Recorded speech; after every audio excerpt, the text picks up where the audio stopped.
Two other windows of the usual French size and pattern, with shutters to them and heavy curtains of baize, opened east and west to let in dawn or sunset, as the case might be, or haply keep them out. And there were alcoves, recesses, irregularities, odd little nooks and corners, to be filled up as time wore on with endless personal knick-knacks. Bibelots, private properties and acquisitions, things that make a place genial, home-like, and good to remember, and sweet to muse upon with fond regret in after years. And an immense divan spread itself in width and length and delightful thickness just beneath the big north window, the business window. A divan so immense that three well-fed, well-contented Englishmen could all lie lazily smoking their pipes on it at once, without being in each other's way, and very often did. At present, one of these Englishmen, a Yorkshireman, by the way, called Taffy, and also the man of blood, because he was supposed to be distantly related to a baronet, was more energetically engaged.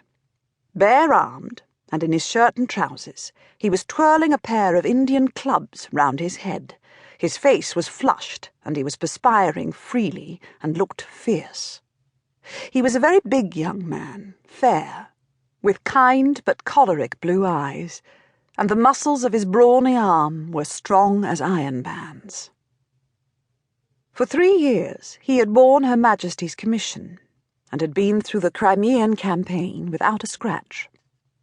He would have been one of the famous 600 in the famous charge at Balaclava, but for a sprained ankle, caught playing leapfrog in the trenches, which kept him in hospital on that momentous day, so that he lost his chance of glory or the grave, and this humiliating misadventure had sickened him of soldiering for life, and he never quite got over it.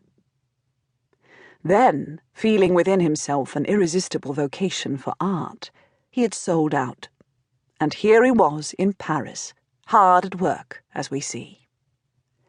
He was good-looking, with straight features, but I regret to say that besides his heavy plunger's moustache, he wore an immense pair of drooping auburn whiskers, of the kind that used to be called Piccadilly weepers, and were afterwards effected by Mr. Southern in Lord Dundreary.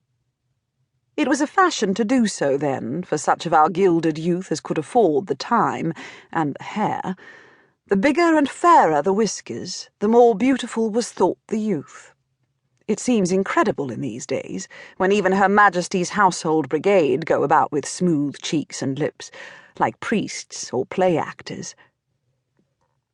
What's become of all the gold used to hang and brush their bosoms?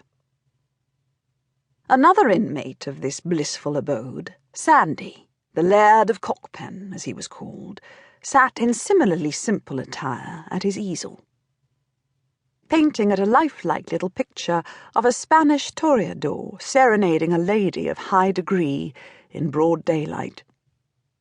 He had never been to Spain, but he had a complete toreador's kit, a bargain which he'd picked up for a mere song in the Boulevard des Temples. And he'd hired the guitar.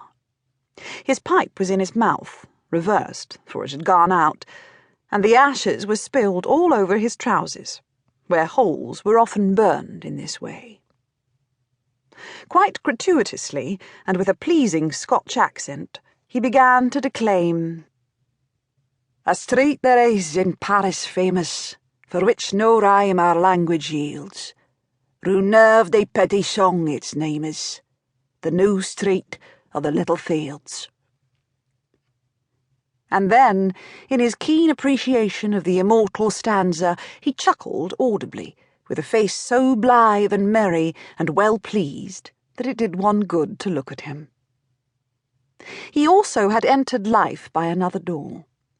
His parents, good, pious people in Dundee, had intended that he should be a solicitor, as his father and grandfather had been before him.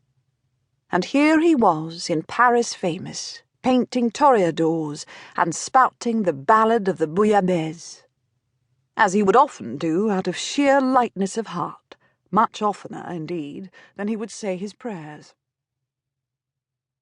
Kneeling on the divan,